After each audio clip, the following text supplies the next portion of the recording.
இங்கே இந்த பையன் தனியா காத்துல முத்தம் கொடுத்துட்டு இருப்பான். அதை பார்த்து சுத்தி உள்ளவங்க எல்லாம் சிரிச்சிட்டு இருப்பாங்க. அப்பதான் அவனுக்கு தெரியுது இவ்வளவு நேரத்தை கிஸ் பண்ணிட்டது ஒரு பேய்க்குன்னு. அதை பார்த்ததான் அவன் டக்குன்னு கீழே விழுந்துடுறான். அதனால கோவமான அந்த பேய் பயங்கரமா கத்திட்டு அந்த இடத்த விட்டு போயிடுது. அவனால பேய கண்ணால பார்க்க முடியுங்கிறது அவனுக்கே தெரியாம இருந்திருக்கும். இப்போ அவன் வளர்ந்து ஒரு டீச்சரா இருக்கான். இப்போ வளர்ந்து அவன் ஒரு ஸ்கூல் டீச்சர் ஆகிறான். அவன் எந்த ஸ்கூலுக்கு போனாலும் அந்த பசங்க எல்லாம் அவனை எப்ப பார்த்தாலும் கிண்டல் பண்ணிட்டே இருப்பாங்க. அதனாலயே அவன் நிறைய ஸ்கூலு மாறிட்டே இருப்பான்.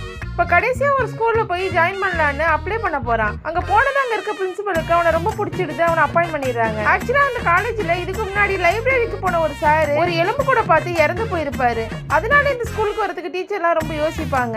இப்போ ஒரு லைப்ரரிக்கு போலான்னு ஒரு பொண்ணு கிட்ட வழி கேட்கிறாரு. அந்த பொண்ணும் வழி காட்டுறா. இவரும் எதுவுமே பெருசா ரியாக்ட் பண்ணிக்காம அவர் அங்க போறாரு. இப்போ ஒரு லைப்ரரிக்குள்ள போனது அவருக்கு 4 பேங்க அவரோட கண்ணுக்கு தெரியுது. ஆனாலும் அவர் எந்த ரியாக்ஷனும் பண்ண மாட்டேங்கிறாரு.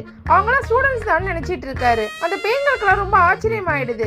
இப்போ இவர்கிட்ட வந்து கிண்டல் பண்ணலான்னு பண்றாங்க. ஆனா இவரு பெருசா கண்டுக்க மாட்டேங்கிறாரு. அவருக்கு ஒரு கட்டத்துக்கு மேல இவங்கெல்லாம் பேயின்னு தெரிஞ்சு அங்க இடத்த விட்டு அவர் ஓடி வந்துடுறாரு. இப்போ இந்த பிரின்சிபல் வந்து அவர்கிட்ட நடந்த எல்லா விஷயத்தையும் கேட்டு தெரிஞ்சுக்கிறாங்க. அதுக்கப்புறம் அங்க இருக்க பேய்களை பத்தியும் அந்த லைப்ரரி எரிஞ்சு போனதை பத்தியும் அந்த சார் கிட்ட சொல்றாங்க. இவரும் சரி மறுபடியும் வேலைக்கு வரேன்னு சொல்லிட்டு கிளம்பி போறாரு. இதோட பார்ட்டும் என்ன ஏசுன்னு சொல்லி கமெண்ட் பண்ணுங்க, கண்டிப்பா போடுறேன்.